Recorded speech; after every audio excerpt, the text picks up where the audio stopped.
Hello children, Deepika here, your computer science teacher. So in today's class you will be learning about the basics of the style attributes. Okay, so what are the various style attributes available and what is the purpose of using each and every style attribute and all that you will be learning today. Okay, so this comes under chapter number 4. Okay, and which is all about CSS attributes and background. Okay, so now let me show you the program. Here is your program which is all about the style attributes. Okay, so now what are we going to do? I think right from the opening HTML till this body tag, you are familiar with everything. Okay, so now mainly we'll be dealing with these lines. Okay, so before we would know what is this all about, I would like to tell you that this comes under the internal style sheet. Yes, children, do you remember that we had been learning about three various style sheets that are available in CSS? In the previous video, we were actually dealing with all that. So you remember internal style sheet, external style sheet, inline style sheet. Internal means we'll be giving it within the head tag. And what do you mean by external style sheet? External style sheet is a style sheet where we create a separate file for the style sheet and we link it together using the external style sheet link. Okay, so I guess you remember all that. And inline style sheet is a style sheet where we will be giving all the style attributes directly inside the body tag along with the elements. So this particular program comes under the example of internal style sheet. Okay, so here if you see, these are the various lines where we have added the style attributes. Actually the first line, okay, if you see here, this is all about font weight is equal to bold. Okay, so these are the various style attributes. Okay, we are just going to look into the style attributes. Okay, so here if you see, we have font weight. So font weight is nothing but which holds a value as bold. I mean, first one it's all about normal, second one is bold, bolder and lighter. So normal text, you know how a normal text looks like, am I right? So bold is nothing but a darker version of normal text. So when you make it a little more darker, okay, so when the version of bold is becoming little more darker, you call that as bolder. Okay, and lighter, it is the lightest version. Even when you compare it with that of the normal text, it looks lighter than the normal text. Okay, so these are the four options available for you and we have chosen the bold here.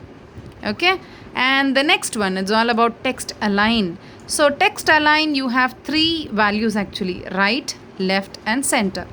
Okay, so I have just opted right here. Okay, and font family is nothing but which specifies the type of your font. Okay, so type of your font is nothing but which specifies you can have various values under that, like you can have Arial, you can have Times New Roman, Arial Black is there, Calibri is there, so many types are there. Okay, so I think everyone are familiar with this font type.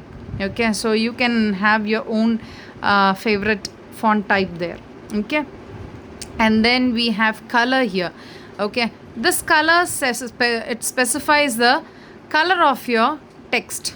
Okay, it specifies the color for your element, the content. Okay, and then here any margin property can be used here. Actually margin can be set for all four sides. You can set it for your left margin, right margin, bottom or top margin. Okay, so here I have just chosen my margin left property. So this specifies the left margin property for an element. Okay, so here I've just taken as 300 pixels. Okay, so now this is a program all about it. So if you see, here is your output. Yes, So I guess you can see the output. The first one, this font is bold. So this is here as a part of giving that font weight property. We used it in our program. Do you remember?